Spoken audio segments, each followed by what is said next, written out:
A very warm welcome to the World of Lord Russell podcast talk show. And today's show is Three Times a Quaker, which captures the life of an English former footballer who played for Middlesbrough, Liverpool, Norwich City, a local club to me here, of course, in Norfolk, Sunderland, Swansea City, Sheffield Wednesday, as well as top division clubs FC Metz in France, Mazda in Japan, and Jerez club Deportivo in Spain. During his 2 year spell at Liverpool, he helped them win the First Division twice. He made 49 appearances in total between 1982 and 1984. Also in 1984, he received the European Cup Winners' Medal as a substitute when Liverpool won the European Cup in Rome. He was a member of the 1982 UEFA European Under-21 Championship winning England team, Under-21 team, of course.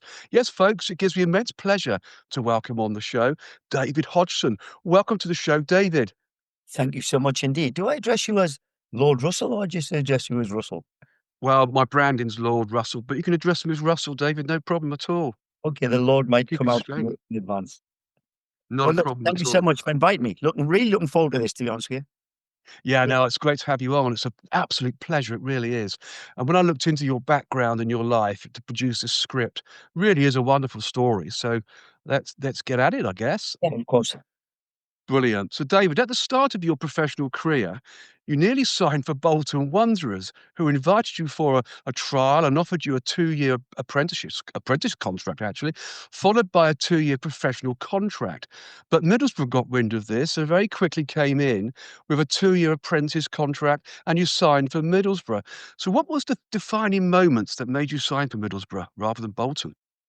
To be honest with you, it was one of those moments in life as well, which I've never forgotten. I've also carried it on many occasions with other people, is that when the opportunity came with Bolton, obviously at that age, all those years ago, to get offered an apprenticeship and a guaranteed professional, it Yes. was pretty unique at the time, to tell you the truth. And then, of course, you get the 2 year option at Middlesbrough, which is basically a 2 year apprenticeship. And I went to my father and asked him, what do I do? Which one should I take? And his words were dead simple. Well, if I tell you which one to take and it goes wrong, you'll blame me for the rest of your life. So I went off what my heart was telling me. And my heart was telling me Middlesbrough Football Club. I've always followed my heart. I've never followed my head, which has probably cost me in some things in life, but I followed my heart. And the reason being that is when I went down to Middlesbrough for training, and obviously the apprentices at the time was like Stan Cummins, Peter Johnson, Charlie Bell, lads like that who I just sort of had a rapport with more. Little Stan Cummins as well. He was probably the one most influential for taking me there. Billy Wolf, also another very good friend from the northeast of England. And it was only because of this bond in terms of maybe, it sounds as daft as it sounds, it was Middlesbrough, but Sunderland Football Club, because little Stan was a big Sunderland fan. David Armstrong was a big Sunderland fan. So these people made me feel welcome. And that's the reason why I opted to take the gamble of a 2 year apprenticeship and not a 4 year potential deal at Bolton Wanderers. Yeah. Oh, great story, and very well said too. And your father was actually very, very right, wasn't he, to say, if I make the decision for you or explain to you which club to go for when it goes wrong, you would have blamed your father, wouldn't you? There's no doubt about that. It would be the most natural thing to do. Yes, I agree. To turn around and say, well, you told me that, and you would use that as an excuse. And I didn't have an excuse. The bottom line was it was on my shoulders. I made the decision, and Middlesbrough is where it started. You know? Fantastic. So you signed for Middlesbrough in 1978 and had 4 years at Middlesbrough, finally making your first team debut against Bristol City in 1981. Now, at Ayresome Park, there was a part of the ground called the Chicken Run. I do remember this, actually, which was an area at Ayresome Park where you could get some stick from the home supporters. I understand you needed to make a good impression on that day, so you clashed with Norman Hunter. Oh, remember him at Leeds, Norman Break Your Legs Hunter. Fantastic. Yes, Norman Hunter, who was in that infamous Leeds United 1970 side. So tell us more, David, about your debut and your clash with Norman, I'm going to break your legs Hunter. Yeah, well, obviously, Norman being a northeast lad as well, as it happens, from Burgley, no more than a mile or two from. Just quickly going back there, I signed for the Borough in 76. Obviously, 78 is when you became a professional. Yes. I was an apprentice at 76, and obviously 2 years leading up to the point when I made my debut at 18. But yeah, City was my starting debut. I'd already came on against QPR and Forest as a substitute in theory, but that was my first start in the starting 11 at the Borough. And there was a coach at the time, an old gentleman who originally worked alongside Big Jack, an old guy called Jimmy Greenhoff, not the Greenhoff brothers from Man U, I mean. And he just, listen, old senior pros or old coaches in theory, they know what to say to kids. Of Okay. course they do. And for him to pull me to one side and say, listen, you have to make your mark today in front of the chicken run. Didn't say you have to make your mark in terms of having a great performance in front of a home crowd. He basically made the point of the chicken run. And of course, at what point can you do that? And it only happened to be that a ball happened to be played up in the air very, very, very early on in the game. And something in my head triggered and said, elbow Big Norman. So again, I've gone up, and obviously, to tell you the truth, I clattered him with the elbow. He probably was never, ever expecting it, especially from a young kid, and especially who he was as well, I mean. And to be honest, yeah, I caught him flush on, and he hit the ground. And to be honest, he was down there for a little while. Bit of a scuffle took place. Jerry Gow, I remember Jerry Gow coming up, grabbed me by the throat, which you could do back in them days without getting sent off, basically saying, you'll not get through the 90 minutes. And to be honest, yeah, Norman eventually picked himself up. Do I think he could have probably done me at some point in that game? Potentially. Because of who he was, what he was, his experience. He could have waited for that one moment. He didn't. Whether it didn't happen, I'm not too sure. But that was the moment when, i.e. the chicken run, took Hodgie into their hearts and made my life a lot. And I always had an incredible rapport with that end of the ground, you know? Yeah. What a fantastic story. It really is a fantastic story. And all, of course, on your debut, really, as a start in the starting lineup. Incredible. There was also the sequel when Middlesbrough played Bristol City away in the last match of the season. When the game started, Norman Hunter came over and said, right, you little, and I'll say it, shit, I don't like swearing usually on this show. Here's the deal. You slow down and I won't break your legs. And you famously replied, and I quote, here's my deal. I won't, you will not break my legs and I won't go down. True to form that Norman, I'll break your legs, Hunter, the story around all this. So how did it all end up on the pitch, David? Some respect, I understand, for Norman Hunter. It's one of those moments which obviously I still remember to this day. And I remember this because of it being Norman Hunter. Okay. Yes. We actually played Bristol City. The season ended on the Saturday. And I'm not too sure what the reason was behind the fact that Middlesbrough's game was played on the Tuesday, which was technically 3 days after the entire season had closed down. Yes. Yeah. So Norman, a kickoff, literally, he came straight up alongside me and basically said, right, listen, here's the deal. Like you've just tried to point out, you don't run around today and I won't break your leg. And for my reply was, well, I'll tell you what I'll do. I'll run around because I'm not quick. You're not going to catch me and you're going to break my leg. So at the end of the day, that's how it panned out. But the only thing was, at the end of the game, he came up, put his arms around me, hugged me, give me some lovely words like, listen, you've done great tonight, son, blah, blah, blah, blah, blah. Brilliant. And yeah, and it's just one of those moments that you'll never forget. Wonderful. So I had total respect for you, didn't he, really, David, on the pitch? I think it was putting the Northeast connection, truthfully, or maybe I'd already had a season technically in the first division, which was then the old first division, not as in the Premier days to now.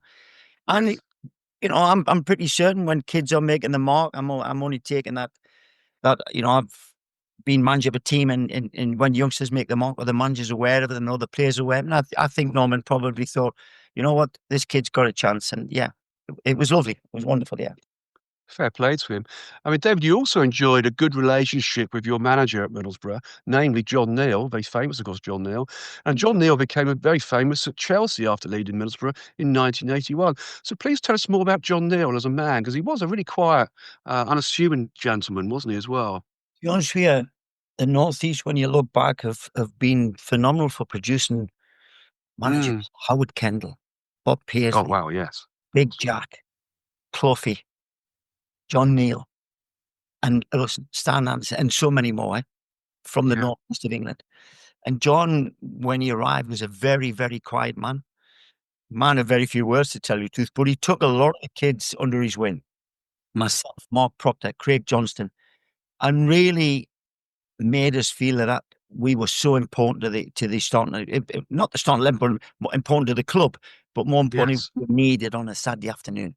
And all three of us, and others, I mean, Billy Askew, Peter Johnson, Charlie, lots of lads made the debut in them. We welcomed that praise off him, and all of us are fed off it in theory. Yes. We tend to run that extra mile because of the gaffer giving us, those words of praise prior to games, and how he believed in us. And yeah, super guy. Should never have lost his job at that time. Mm. I think he probably should have stayed another season. And then, for which case, I don't know where the club would have gone. Would we have stayed in the league? Potentially, yes, I would have thought so. But yeah, he opted and obviously left, and he ended up getting the Chelsea job. Yes, indeed he did, and did very well at Chelsea too, didn't he? So Pretty good. just goes to show what a fantastic coach manager he was, Yeah. and coach and manager of players too, getting the players to play for him. Wonderful, wonderful man, fantastic. It's the thing that probably doesn't exist in today's game as such, where players get this, bond with the manager. I don't know Yes, why. Maybe it's society's changed, but in those days, that's how it was. That's you had this bond with your manager, especially as a youngster, and you fed off. That's what made yeah, a better play on a Saturday afternoon because you were working for your club and your manager. absolutely spot on. And also in 1982, you were part of the England under-21 side that won the European Championships, beating West Germany in the final 5-4 on aggregate, because in those days it was a two-legged final, wasn't it? To become the European champions for the first time. So please tell us more about your experience in this competition and becoming a European champion for England. Fantastic thing to achieve. Because the record says that under 21 side was the first team to ever win anything after the 66 World Cup team, I believe. It's true. Yeah, it's true. Yeah, I heard that stat. I never really delved into to see if it was actual fact. But listen, the kids that were available back then, I sometimes look here and think, hold on here. I started in the first leg and come off with a knee injury, which I Yes. thought I wouldn't have recovered for and been able to be available for the second leg. But I think once a squad's named, the squad is named. So I was on the bench for the second leg, coming on and having a big. Well, actually, it was my creation of the goal for Paul Goddard won us the actual game. So that obviously that was extremely pleasing. But when you look back then, we had Adrian Heath, Gary Shaw, Clive Allen, Paul Goddard, Justin Fashanu, Good team. Big Tomo from Coventry, Mark Haitley, and honestly, there was so many strikers available at that time. So in a way, I'm quite. Mm. Things don't sort of, make me feel extremely proud as such. But when I look back and look at the players that I kept out of that starting 11 in theory for X amount of games, and yeah, I'm pretty happy with that for sure. But yeah, so the first leg, obviously, at Main Road, sorry, at Sheffield United's ground, Bramall Lane, we comfortably won. And going into the second leg, basically a draw was sufficient. Unfortunately, Lidbarski, who was then a German sensation, showed up on his home soil, and we were suddenly back to the point where they were going to win on away difference, goal difference. So I think it was maybe 35 minutes in the second half. I went onto the pitch. I actually think I remember I potentially nearly gave a penalty away. Oh, dear. And remember little Sammy Lee absolutely blasted me. And Sammy was a teammate of mine from Liverpool at this point. But yeah, Yes. he gave us a penalty away, which it didn't happen, obviously. And then when maybe 5 or 6 minutes later, I got a throw in somewhere in my own half and went to the ball. Two defenders came with me. I let it go between my legs, turned them. Obviously, they're out of the game. Made the dart towards the goal area. Paul Goddard was to the left, and to this day, thank God it was Paul as well, by the way, because Yeah. if the anything, he was a great finisher. So calm, very collective. And I remember rolling the ball across the face of the goal for me. I had a touch and dropped it in the bottom corner. Game over. They would then have to score 2 to obviously to win the thing, and that was never going to happen at that stage in the game. So Mm, it's great, great moment for England in theory. Okay, we beat Germany, which is at the time 72. absolutely. 66 team won against Germany. We beat Germany. We Yep. beat, we beat them on their home ground, which was a great achievement by an incredible group of players. Incredible group. Absolutely, and of course that side you were in it was always seen as the feeder for the first, the senior Yeah. national side, isn't it?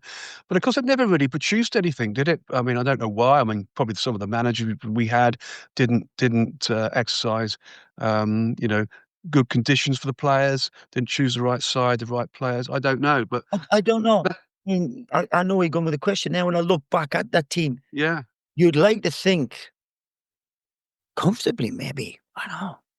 yeah, Maybe half of them could have potentially broken into the full England squad as kids. definitely. I actually, I tell this is true fact as well. I remember for the 82, would it be 1982 World Cup or 1980? 70, Uh, 70, 74, 78, 80. 78, 82, 82, yes. I had to hand my passport into the FA. So I technically couldn't book my holidays until the squad was announced.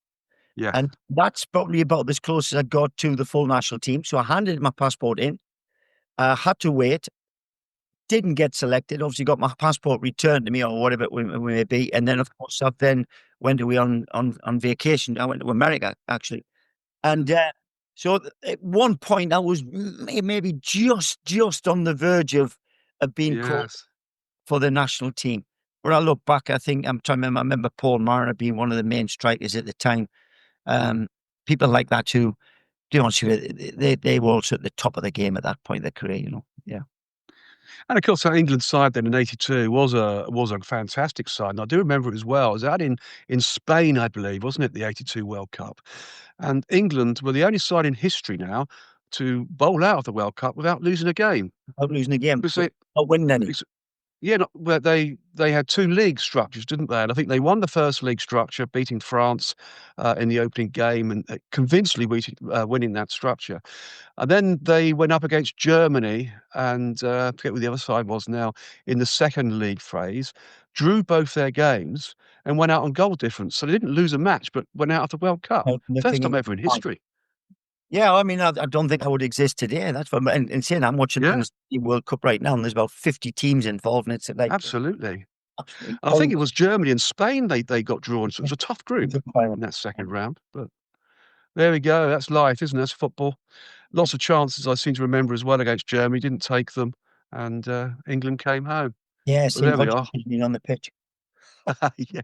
It's a shame you didn't go, wasn't it, David, really? But you must have felt Well, really listen, I would have, disappointed a bit, but yeah, I would have loved to have played for your of course national you would. team. Of course, I mean that goes without saying. I think Bobby Robson once done a Northeast select team, especially, and I got Yes, selected for that at the time, which obviously I was privileged. So yeah, I was knocking on the absolutely. door, but just not the door, just didn't know. Yeah. Yeah, it's a shame. It's a real shame. But then again, then in August 1982, you arrived at Liverpool as an England under-21 international and European champion, of course. So fantastic arrival. Seemingly having a bright future ahead in the game. A huge move, moving to what was one of the greatest football clubs in the world, who just kept winning everything at the time, didn't they? God, it's amazing. I mean, please tell us more about the Liverpool move. You must have been excited, nervous, and a little overawed, really. A big club. I'm going to tell you the truth, and I've said this on Yeah. many occasions, and there's no point telling you anything other. At the time when I got asked to go, I said no. Right. And going That's an back honest to opinion. the decision to join Middlesbrough as opposed to Yes. Hull, it's in way similar terms. Liverpool is one where it's a decision made upon um, football related success, knowing if you go to a Yes. club like that, blah blah. However, I was also very happy at Middlesbrough Football Club. Happiness takes a lot to be achieved. Yes, it And does. I, in my head, thought, well, I've just signed a 4-year contract. Why do I need to leave Middlesbrough to go to Liverpool. I didn't, when I was a young kid setting out to be a football player, I didn't, I hear these people, oh, I had this dream, that dream. I only had a desire to be a football player. What came for me was what it was going to be. I didn't, Yes. oh, I want to play for England. Oh, I want to play in a cup. No, I just wanted to be a football player. And I was. And I wanted to be where I was happy. And I was happy. So why should I be forced, having just signed a 4-year deal, to be sold to Liverpool because Middlesbrough Football Club needed the transfer fee in order to keep the club going? And that was the Yes. be all and end all of it. So on rejecting it in theory at first, um, Harold Shepherdson, who was England assistant manager in the '66 World Cup, who today would be classed as sporting director, was a wonderful man. And he came and he sat and he spoke to me. And he was actually the one who drove me down to Liverpool. So yeah, I was given this incredible opportunity. Everybody around me was saying, "You've got to go." My father was, etc., etc. But truthfully, in my heart, I would have really been happy if hadn't been faced with that and was able to stay at Middlesbrough at the time. But okay, it wasn't meant to be. So this decision was made, and Yes. of course, I take the chance to go to a club like Liverpool Football Club. And what a chance too. And you did settle in nicely, of course, as well, scoring 4 goals in your first 6 games. That must have settled you in quite nicely for Liverpool. Flourishing alongside, and I've got to make these names loud, Kenny Dalglish and Ian Rush. I mean, crikey, you played a total of 37 matches in your first season, scoring 9 goals in total. What a start, David. To be honest with you, that 9 goals is a shock, by the way, because I wasn't a goal scorer. Mm, And I no? probably would have played a hell of a lot more had it not been for a knee injury I picked up in a charity game on behalf of John Craggs at Middlesbrough Football Club. I went back to help to play this charity game, and then getting done a knee ligament injury, which cost Oh, me dear. 4 or 5 games. And then of course going to Liverpool, the history of players signing there tend to spend 1 year, 2 years in the reserves to learn Mm, the philosophy of Liverpool before you break into the first team. And there was not many, I don't think, who went. Kenny obviously playing Souness. Yeah, I know that Mark Ronson did, where they've come from a club to Liverpool and got in straight away. So I got off to a potentially a great start. did. 9 goals is probably more. I scored probably more for Liverpool than I did for Borough in any one season. That's for sure. Mm, Now, truthfully, to this day, I just don't understand mm, how it happened that when Joe took over, Joe Fagan, and as you said, you have 39, 40 games, and I would have been on the bench and quite a few games away. So there was only 45 games a season. So I know I was yeah. on the bench at least 4 or 5 of those games as well. So I was possibly in that starting 11 stroke 12 for probably 90% of the games. So I Yes. don't know where it went wrong that Joe felt that he had to go and sign Michael Robinson, who ended up being a very close friend of mine. He's no longer with us. Mm, And he went out very and signed sadly. Michael, and for some reason, my career at Liverpool sort of like was incredible, and it came to a complete stop. Uh, and to this day, I don't understand how that happened, but look, it did at the end of the day. Yeah. Yeah, of course. But what was it like playing alongside the greats such as Kenny Dalglish and Ian Rush? I mean, both prolific players, weren't they? Awesome. What people see is people see the name Kenny Dalglish and people see the name Ian Rush. What they don't see is the actual human beings of what these guys are. Yes.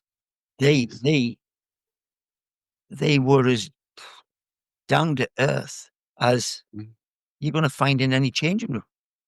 Kenny and mm, I was very close with Rushy. We travelled in together regular. We both lived on what we called on the side of the water in the world. So mm, we end up being extremely good friends during that period of time. Kenny took me under his wing, and the fact is that everything that I need to do in terms of when I was buying the house and all the stuff that goes with it, he literally helped with everything. Everything. incredible. He sorted my boot deal out with Puma, etc., etc. I mean, How decent is that? that's just how he is as a human being. So Yeah, wonderful. people say that they're in awe of Kenny. Yes, don't get me wrong, and rightly so as a player, but as a person, he's just the same as everybody else. And if not even better because of how he is as a character. But yeah. So I didn't go in that change room, truthfully, and was in awe of anything. I just wasn't. Mm. I'd already played against them 2 or 3 times. I knew Graham Souness. I knew Craig Johnson. I knew Sammy Lee Yes. from previous with England, etc. So I wasn't going in as a complete stranger. And yeah, it was pretty easy to settle in. Truthfully, it was, yeah. Well, that's good to hear, and then you settled in very well at all, indeed. And Bob Paisley, of course, your manager at Liverpool, was very similar in many ways to John Neal, your previous manager at Middlesbrough. And I think you said at the time, and I quote, "Bob was a very quiet gentleman and never said much in the dressing room before we went out, but very quietly under his breath, though, he might be muttering, 'Get them effing beat.'" And that's all you heard. I mean, tell us more about Bob Paisley. I mean, there's some Liverpool greats can tell you real stories about what Bob was like as a person. Yes. Also, Kenny's documentaries on the moment, and he speaks so highly of him. Fantastic. Nobody could not say anything. But I'll tell you a little story with Bob, which was extremely funny. Please do.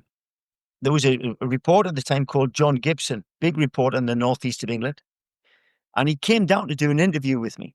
And I can picture it was yesterday. And I'm walking out from the change rooms to go and have the first session in the morning. And John Gibson was in the middle. Bob was to his right and I was to his left. And he turned to Bob and said, or to the gaffer at the time, and said, "Well, Bob, how's Hodgie settled in?" And Bob Paisley's response was the following. He used to speak with a real strange North Geordie accent. "Well, John, let me tell you this." And I can't swear, but Bob used to swear terribly, by the way, I may add. Yeah, I'm sure he did. He can go down that wing at 100 miles an hour. He can pick Rushy out, but yet he can't hit 2 sticks that don't move. Soon as you kill me. So he basically said you can go down the line at 100 miles an hour, drop it off Rushy's head like a pinpoint or whatever, but yet he cannot hit the ball between 2 sticks that don't move, which probably is not the right thing to say in terms of giving somebody confidence. But Indeed. I just cried with laughter. And in a way, it was so funny. But that's what he must have been thinking. So that must have been one of the things that Liverpool must have thought, we've got this kid here who can beat you for fun, can drop it on a knee, on a sixpence back in the day.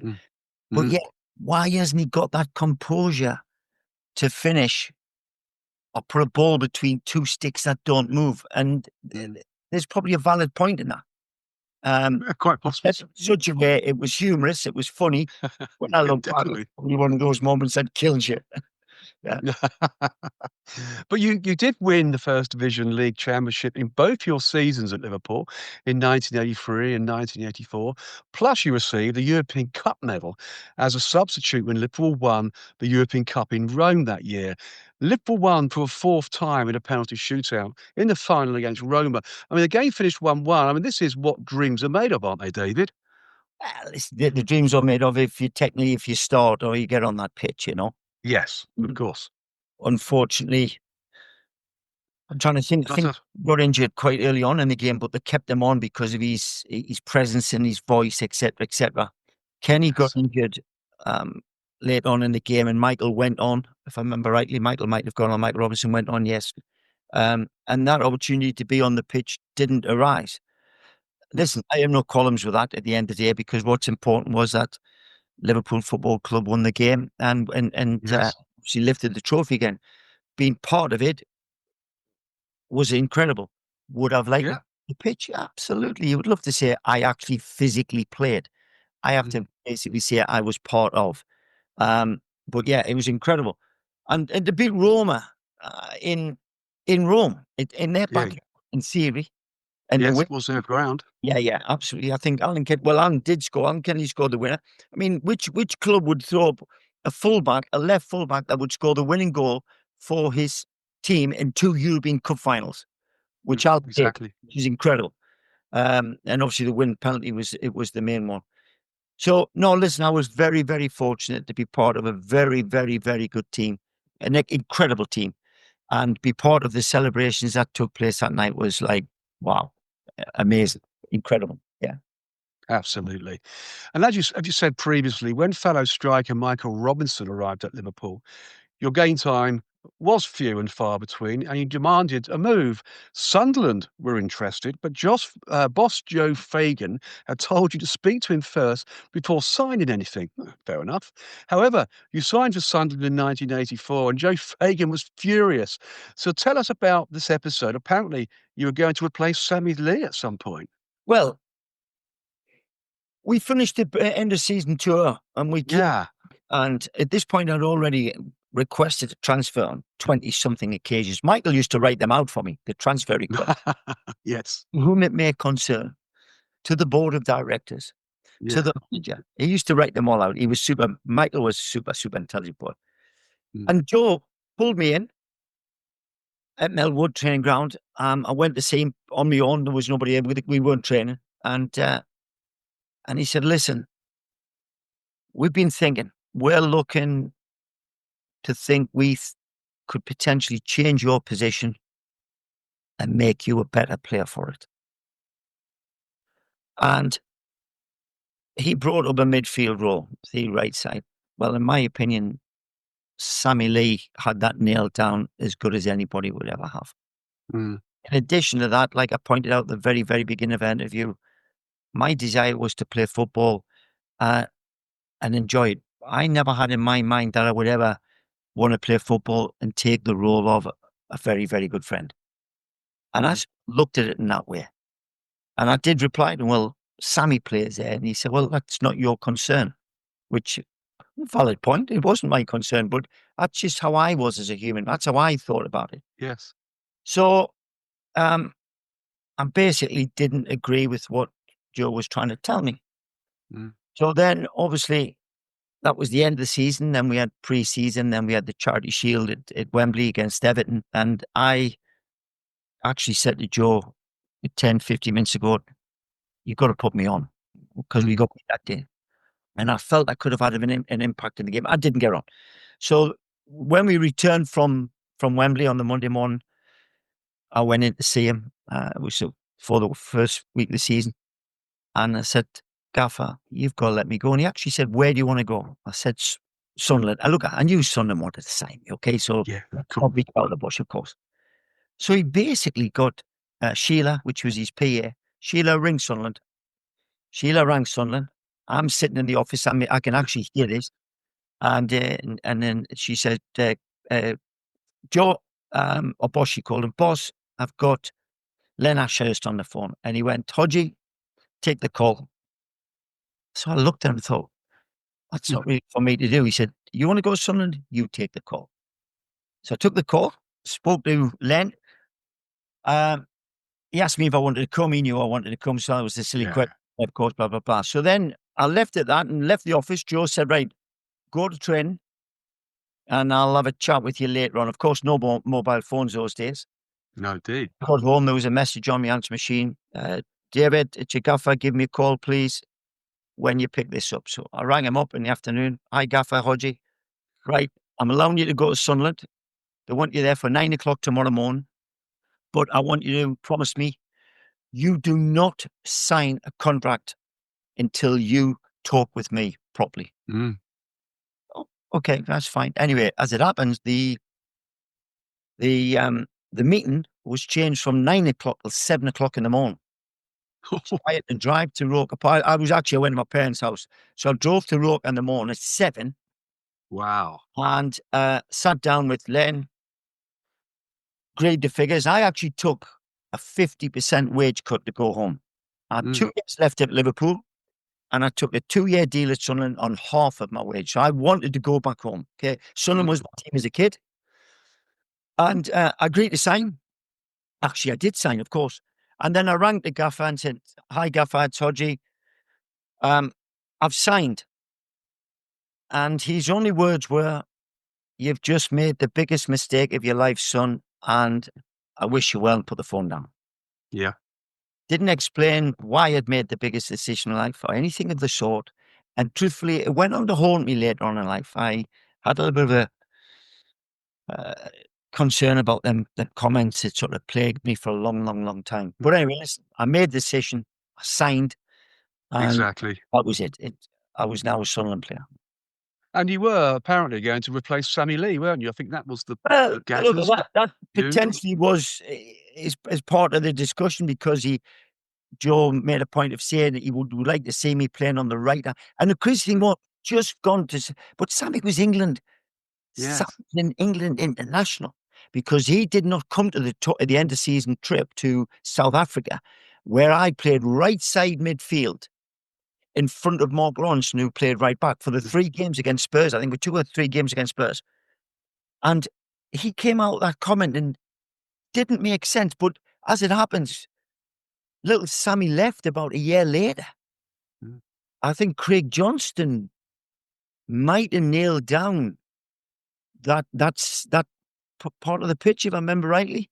I think you're right. It was Craig Johnson. Whatever Liverpool were thinking at the time, reference to little Sammy, I really don't know. He was a Liverpool player, if there ever was one. He just never gave a ball away. Okay, Sammy wasn't quick. Was he tall? Could he get the end? No, but he had incredible. Anyway, the bottom line was that was sort of thrown at me, and as far as I'm concerned, it was never, ever, ever going to happen. Never. Yeah. And so you probably made the right decision. Now, this is a funny story, I've got to say. When I dug this up on my research, it did make me chuckle. When you left Liverpool for Sunderland, Roy Evans sent you a glass trophy, and they'd inscribed on it, "Good luck, you old bugger," a term of endearment, I'm sure. But what was your view at the time to this interesting trophy? Have you still got it? It wasn't. I've still got it. Actually, it wasn't Brilliant. a trophy. It was a Liverpool had them made. It was a three Yes. case: European Cup, League, and Milk Cup on the actual plaque. And I got a call, and Liverpool were playing Newcastle, St James's Park, and I got asked if I could go to the game. I had to go to the changing room before the match, which I did, and they were waiting for me. The staff: Roy, Joe, Ronnie Moran, was Kenny manager? No, it should be Joe was a manager. Yes. Ronnie Moran and Roy Evans, and they presented me in the changing room this big box thing, which I opened, decanter. Yeah. But the road on the top, which you point, "Good luck, you old bugger," goes back to a story when Liverpool went to Israel before the European Cup final, and an almighty fracas took off. Incredible. In today's world, social media would have had a field day. But anyway, this particular incident took place, and there was a director called Mr. Moss, a wonderful gentleman, very well spoken, very articulate. Mm. And we found ourselves, which was myself, Alan Kennedy, and Ian Rush, if I remember rightly, 3 of us, well past the point of no return when it come down to the alcohol aspect of it, on the floor, scrambling around outside of the hotel, trying to get up. And suddenly this gentleman appeared, which was Mr. Moss, director, and basically said, "In the time, my history of being at Liverpool Football Club, never have I witnessed such a incident as this." And at which point then I decided to try and grab a hold of his legs and claw my way up his body, and at the same time, pulling his trousers down. And when I did get up, I put my arm around him and said, "Moss, you old bugger, you're just like the rest of us." Yeah. And that it stuck. Okay, it was just me being polite to this particular gentleman who was a director in the nicest way I possibly could. And Liverpool found great humour in that, and they wrote that on the box, which they give to me. And to be honest with you, I've still got it to this day. Wonderful. Well, it's a fantastic story, isn't it? Really is a fantastic story, and shows the humour that can go around on football clubs. Well, it And those shows, days, particularly. especially, we're talking about directors who had been at Liverpool Football Club for 20, 30 years before my arrival, and witnessed some of the greatest players ever, like the Keegans, and Tommy Smiths, etc., etc. But yet, for him to make a point of it, being part of the Liverpool Football Club, never witnessed anything like his life. But then the next day, he was such an incredible gentleman. Hence the reason why Liverpool seen the funny side of it, and hence the reason why they wrote that on the big trophy for me when I went to pick it up at St James's Park. Yeah. Fantastic story. It really is an absolute legend of a story, that one, I've got to say. It's incredible. And then, of course, at Sunderland, you was on the losing side to my local club here, of course, Norwich City, in the 1985 League Cup final, going down 1-0. A good cup run, but a disappointing final at Wembley for Sunderland. Disappointing Wembley. Yeah, it was called the friendly final or something. I think it was something to do with the fact that there was an I incredible think it was, yeah, something. It definitely. went down in history as something like that. The crazy thing was we'd actually beat Norwich a week earlier, by the way, 3-1 Yes. at Carrow Road, and the it was 2 weeks earlier, a week early, I think. So Mm, a week leading up to Wembley, the team was selected. mm, We'd done all the work on the pitch. We were ready. Were we confident? Absolutely. On the back of just beating them, by the way. And then on the morning of the final, or 2 hours before we due to leave, Len Ashurst, for what reason, I have even to this day, none of us ever found out. Basically went round the rooms, went to Colin West's room, who was starting, telling Colin that he wasn't even playing. He wasn't even on the bench. And obviously that quickly run round, in yes. the bedrooms. Gaffer's changed the team. West is not playing. He's not even on the bench. Big mistake. Changed all the system, changed the shape of the team on the morning of the game, not 3 days prior where we had time to accept it and come to terms with it. Why did you do that, do you think? We don't What a know. disaster. We honestly don't know. We have no idea why that happened whatsoever. So yeah, the morale took a big dip on the morning of the game. It rolled on in the game. I should have scored after 20 seconds. I had a strike from about 5 yards into Norwich's half, and it beat Chris Woods, but Mm. it hit the crossbar. Oh, We probably could have, we'd scored then. Obviously, that you never know what's going to happen. Could have changed dramatically. good. But we just didn't get there. We missed a penalty. And of course, who was our penalty taker? Colin West. Who'd Yeah. scored 3 goals leading up to Wembley? Colin West. And then the penalty was bestowed on Clive Walker, who actually was a great finisher, I may add, Mm. and we missed it. So all of the bad vibes or the fate dealt its card that day to Sunderland Football Club. And actually, that was the demise of the club because we got relegated, if I remember rightly, and it took a long time for the club to recover. Yeah, I do remember because as I'm a Chelsea fan, so I was actually on a Chelsea supporters coach in the semi-finals up at Roker Park, Yes. and we went down 2-0. You beat Chelsea 2-0 on that evening, and I had that desperate, hurty long trip back to Long trip back. Stamford Bridge, Yes. and I thought in the final when you hit the bar and Clive Walker missed a penalty, I thought perhaps maybe someone somewhere was saying, "Well, you had all that luck against Chelsea; it's all faded away now." But But Norwich we just didn't probably have played luck the right against you. game. We battered Chelsea at Yeah, I know you did. Absolutely, you we absolutely battered battered Chelsea them. at Walker Park. I think it was 2-0 there. Well, I think we even won down, Yeah. if I remember rightly. Uh, Mm. in the second leg, I distinctly remember, I think Colin West scored. I actually think I I think led crossing Clive. on top of a horse while it was on the pitch because of the violence that was taking place that day and stuff. Yes. So, don't get me wrong. Yeah. Spurs, we carried a little bit of luck down at their ground, of course, but we done a good job on them up here at Roker Park. Went to Spurs, beat them, then went down to Chelsea and beat them as well. So we beat all the London sides on the way. We beat Watford, Yes, Crystal you did. Palace, or You did. Chelsea, Spurs. So the only team we didn't beat was the Norfolk side on the big day. Yeah, absolutely. And of course, Clive Walker scored at Stamford Bridge against Chelsea in that semi-final. Yes. Ex-Chelsea player, of course. That didn't go down very well, I do remember.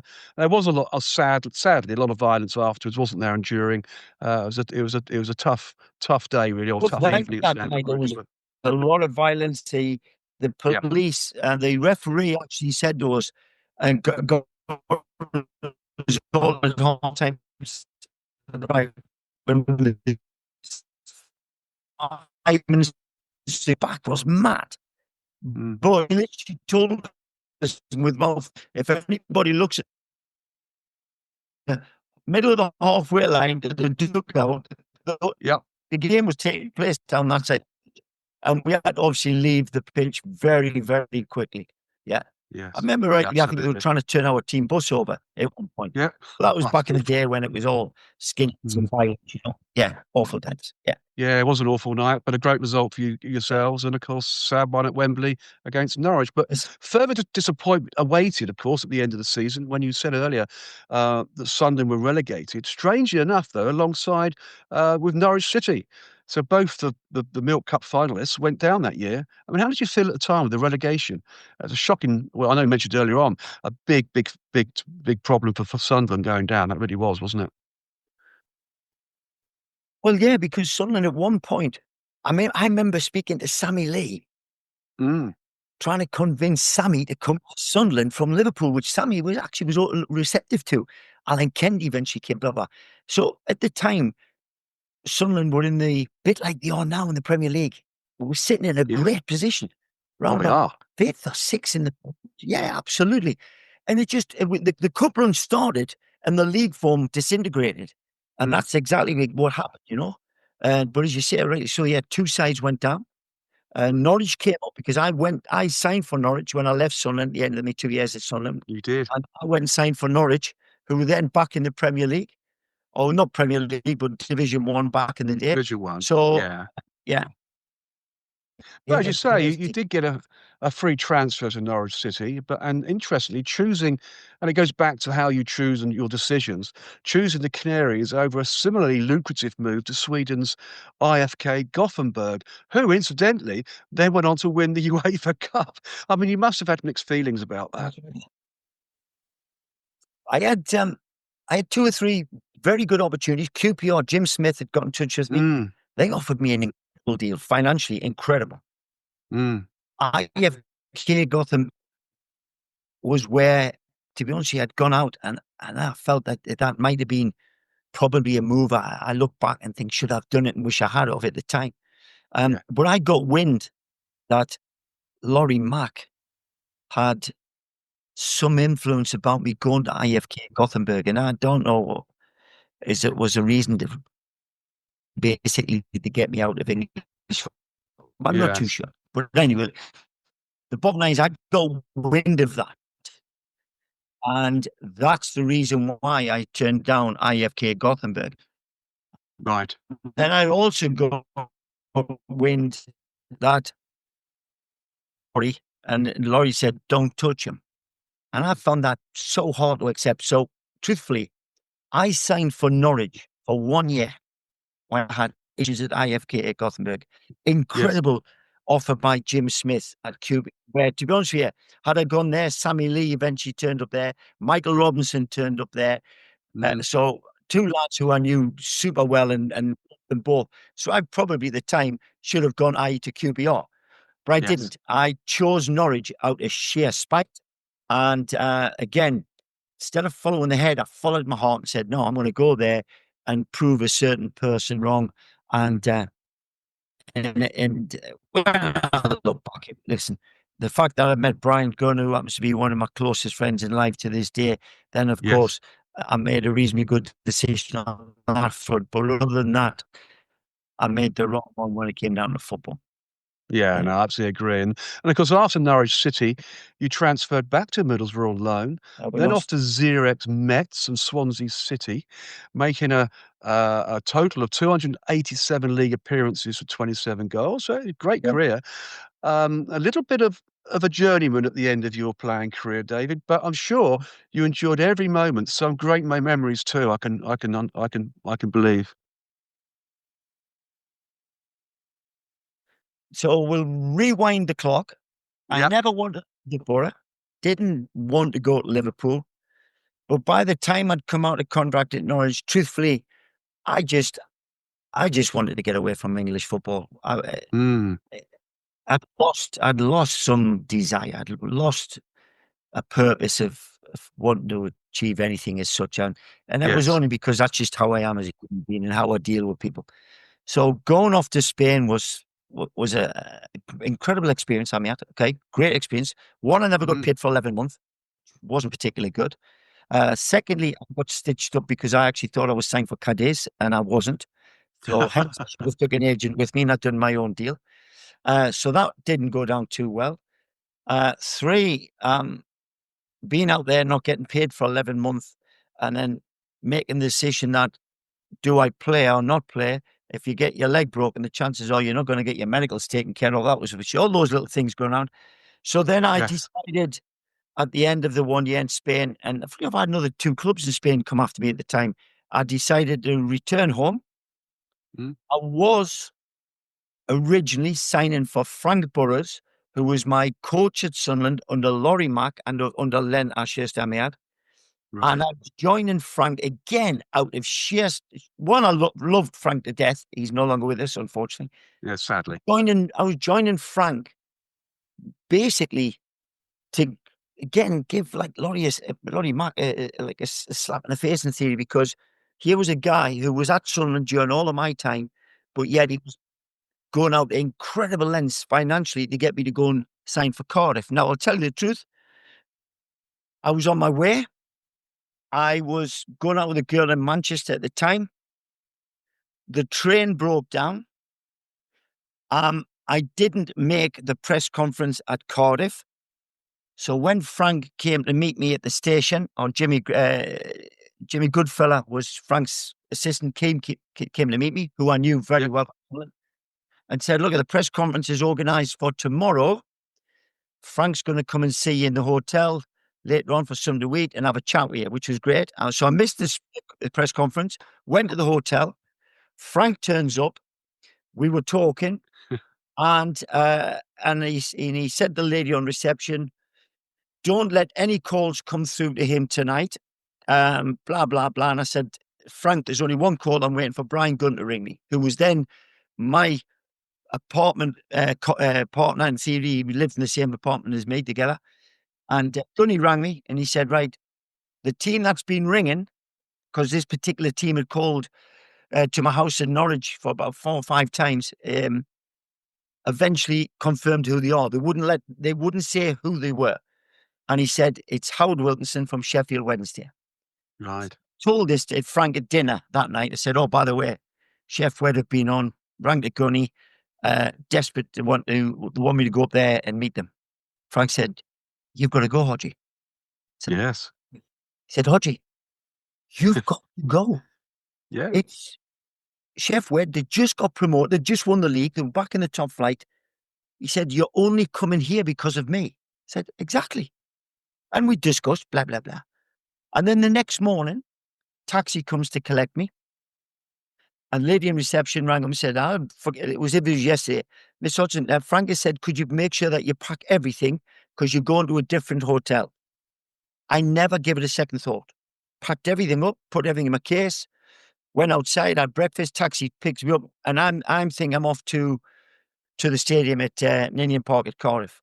And I Mm. actually signed for it. And I said to the taxi driver, excuse me, where are we going? And he said, oh, I'm taking you to the train station. Why? I'm going to Ninian Park. I'm signing.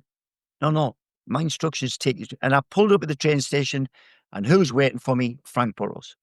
Wow. He walks up the taxi. I get out. He gives me a hug, and he said, right, listen, telephone now. You go and ring Howard. There's your train ticket. I bought it for you. And you're going. And I stood for about 10 minutes and arguing. And he said, okay, I will not sign you at Cardiff. Just get on that train and go to Sheffield Wednesday. Now, that was at the time probably the worst thing that I thought was going to happen to me. But truthfully, 6 weeks later, meet my wife. So for me, it was the best thing that could ever. Wonderful story.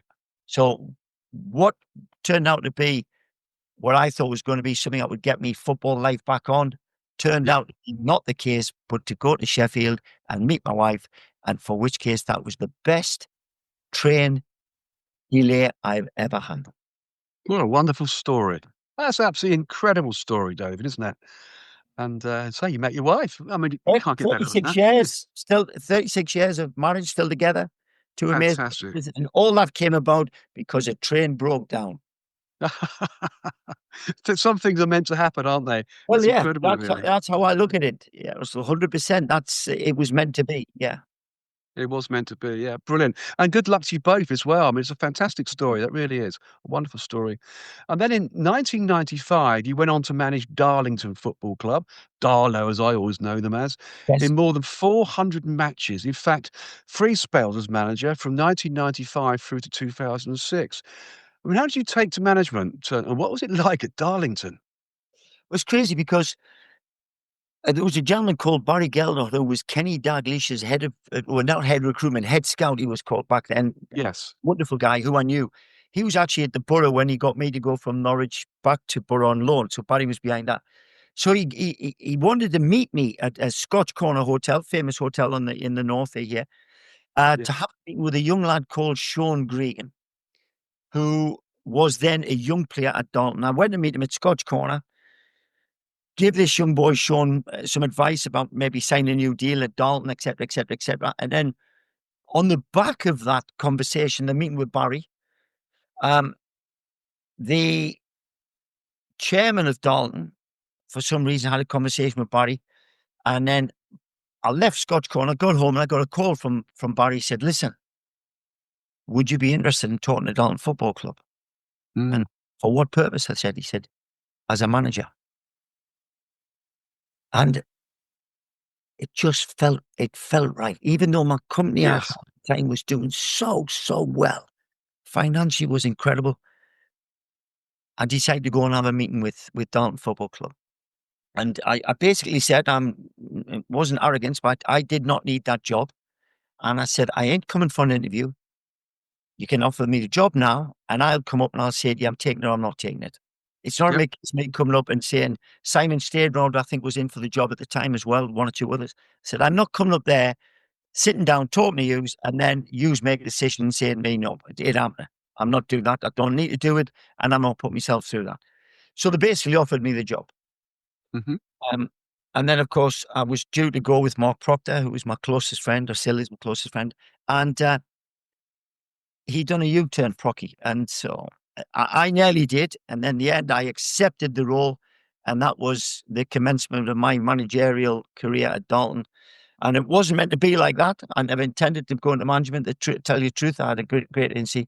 But again, fate's crazy how things come around. Oh, it is, yes. And of course, I end up starting what would be a love affair with Darlington Football Club, spanning 10 years or something. Yeah. Yeah, it was. It was wonderful. And of course, in 2004, you wrote a book titled Three Times a Quaker, the title of this podcast talk show, of course, and your world of football and passion for Darlington Football Club, which you've just expressed. Published by Speakeasy Publishing and actually voted in the top 25 North East managers of all time. It sounds like a great book to read, David. Well, to be honest with you, the book came about mainly on the back of a very, very turbulent time with a gentleman called George Reynolds, who was then chairman football club owner, which we wouldn't have enough time to even bring all the conversation with George into this podcast that we had. But Ray Simpson, who was a local reporter here in the Northern Echo, huge, he's still involved with the club to this day. Basically, said, listen, have you ever thought about writing a book? He said, because what you've gone through in your time at this football club is probably never, ever, ever going to be equaled and never be equaled by anybody else in football in terms of me and my fights with ownership, with owners of the clubs, winning Yes. battles I may add, and all the other things that took place during a very, very difficult time of the football club. And I thought about it and we said, okay, we'll do it. I set up the Speakeasy Publishing was my company. I set that up as a publisher. And Brilliant. yeah, we set about doing the book. It took nearly 10 months. So Ray Simpson and Andrew Wilkinson, two gentlemen who were both reporters, would come to my house on a Monday. We'd go through the first chapter, whatever it may be, at the commencement of the book. They would come back on the Wednesday. We'd go through it. We'd change it where I didn't think was right or how it was come across. Come back on the Friday, sit down and agree to that chapter being correct. And then we went on to the next chapter and we did that for over a year. So the book, even though obviously I wrote it, when I did read it myself, didn't read the whole book myself, I mean, but when I looked at it, it was me talking. Yes. It wasn't a book where somebody else writes it for you. It was my book. and the words there were my words and how I wanted to put the cross. So in a way, I was very, very happy with that. And that was one of the proudest moments of my life, even though, yes, I played at Wembley for my for Sunderland, my team I supported. Yes, I've won European Cups. Yes, I represented my country. But the morning of the book launch, I had to go to Waterstones in Darlington. And the lady said, David, if you could come down for about maybe 9:15, we'll give you breakfast. And then we'd like to start around about 10:30 with the book signing. And I said, okay, no problem. Nice. I got there at 9:00. 9:30, the lady come up. She said, David, I'm sorry, but you're going to have to come down immediately because we've already got a huge queue outside. And I'm telling you, this was my wife, my two daughters. Yes. That was probably one of the proudest moments of my life. To come Well down done. the Good for stairs you. and look and see a queue right out the door and hundreds of people waiting. And I signed the books, and then about I had to get to the ground. I was manager of Darlington at the time. The police had to come and intervene because there was still hundreds wanting to get their books signed. And I had to make a promise that I would return the next day and go through it all again for the people that had been waiting for hours. And we sold, in total, we printed 5,000 copies. We sold 5,000 within 2 weeks, 3 weeks. I went to reprint, done another 3,000, and we sold all 8,000. And they never found in the bargain bucket, which was like a great achievement. Yeah, absolutely, yes. Yeah, and the book at that point, I think someone did point it out to me on LinkedIn not long ago, a year or so ago, was voted #1 book of whatever over a certain period of time in the whole UK. And Jeremy Clarkson was in second or third. The two ladies who were fashion girls stroke interior design or something, they were #3 book or something. So yeah, in a way, I was extremely proud of that. Very proud Boy, of you've it. got to be proud of that. That's an I absolutely was, amazing yeah. story. Yeah. Yeah, brilliant. Yeah. I mean, that's just an incredible end, isn't it? Really, I suppose to many things with your football life to finish up that book. And what a great book too. I mean, awesome, Yeah, yeah. great stuff. Congratulations. Very lucky. Very lucky indeed. So, what is next in the world of a world of David Hodgson? What's next on your Well, scope? my great passion in life has always been identifying players. Yes. And I'm not arrogant, but I'll say No. I'll probably, if I went to a game and there was another 10 scouts there, I'd probably pick the player who's the best player, who's going to be the one who will make it probably before the other 9 will, for sure. I did that Yeah. for 10 years for base soccer, which are now Mhm. CA base. I've identified some of the best kids that went on to play at the highest level. Yes. And I can tell you a true story. I remember going out to watch a tournament in Cascais outside of Lisbon. I was in Lisbon, Lisbon. Portugal. Yeah. To look at a young boy called Nicholas Norgren. Well, not to look at him, I'd actually recommended him to Middlesbrough, and Middlesbrough agreed to sign him, and he was playing this tournament at under 16. And I've gone out this particular tournament to see Nicholas play. And there was another kid who I really, really liked. Very selfish, I may add. The guy who was with me was a guy called Angelo Martins, Portuguese agent, stroke ex-Benfica. He was with me, and I said, listen, we need to have a chat with this kid if we can. I said, this kid's got a chance. And he had a word, blah, blah, blah, and we agreed that we were going to meet this particular boy's father. And they wanted something like, but the currency was the Scudos back in the time. Mm. I think it was something like 100,000 Scudos, so it can't be something like that. I remember ringing back to base soccer to Leon Angel, who was head of base. He owned the company. Said, Leon, listen, there's a kid here. If we pay let's say there was £25,000, but going back 15 years ago, it's a lot of money. But if we pay this sum, we have the potential of representing this young boy, and I think he's got a great chance. Mm. And Leon declined on the back that I'd only seen this boy for 1 hour. Felt it was a lot of money to shell out for a young kid. And we didn't do it. And Nicholas went on to go to Middlesbrough, signed. And the other boy, the young Portuguese kid, went on to have a decent career himself. Yes. He was called Cristiano Ronaldo. There you go. I thought you were going to come up with that one.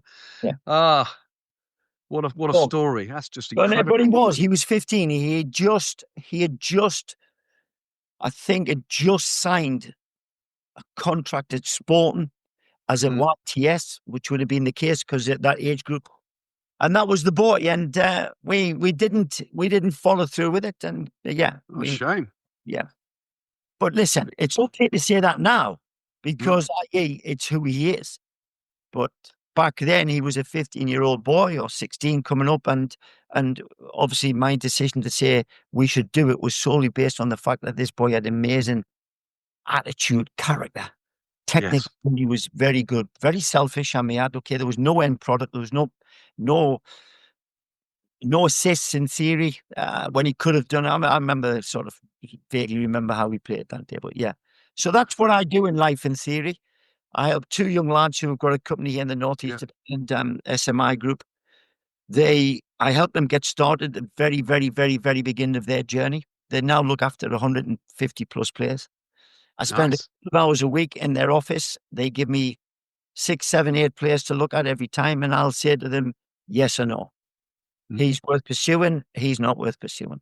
So that's what I do during the day. I'm really, when I put this down now, I'll be watching the under 17 World Cup on their behalf. And then yeah, that's my day job in theory.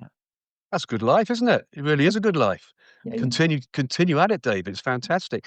And I've just a quick look at the clock here. We're well over, just over the hour, well, 6 or 7 minutes over the hour. So it's been that hour just disappears so quickly when you're having a great conversation. It really does. Can't believe it's gone so quickly. But no, But wonderful. Listen, questions you asked, yeah, of course, they're relevant, and yeah, and I hope the yeah. answers given to you or Perfect. enjoyable for your podcast. But I've been really looking forward to. Obviously, I'll keep an eye. I'll see you on LinkedIn, of course. Yeah. It cancelled once or twice because Yes. of circumstances. But Yeah. no, I'm so grateful, and I thank you for inviting me on for sure. Oh, that's been a pleasure. Do you mind hanging on whilst I Yes, wrap up, David? We'll have a quick absolutely. chat afterwards. Yeah, yeah. Perfect. Thank you. As always on the World of Lord Russell podcast talk show, we could talk forever, David. There's a lot more about your life in professional football, I'm sure, as a player, coach, manager, and director of sport, of course. It's been a huge pleasure, as always. And as always, the pleasure is all mine. And of course, the show's audience when this podcast is released on the World of Lord Russell podcast talk show and the Lord Russell Baker YouTube channel.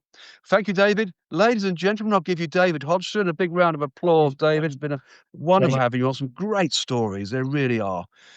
Anyway, the next episode on the World of Lord Russell podcast talk show is Gordon the Guided Missile with Tim Stimpson, who is a former rugby union international fullback and occasional wing. During Tim's career, Tim played for Wakefield, West Hartlepool, Newcastle Falcons, Leicester Tigers, Perpignan, France of course, Leeds Tykes and Nottingham, plus more notably for England and the British and Irish Lions. As always, another great show to look forward to, and of course, exclusive on the World of Lord Russell podcast talk show. And of course, I'm looking forward to seeing you all on the inside. So until then, it's au revoir from him and au revoir from me.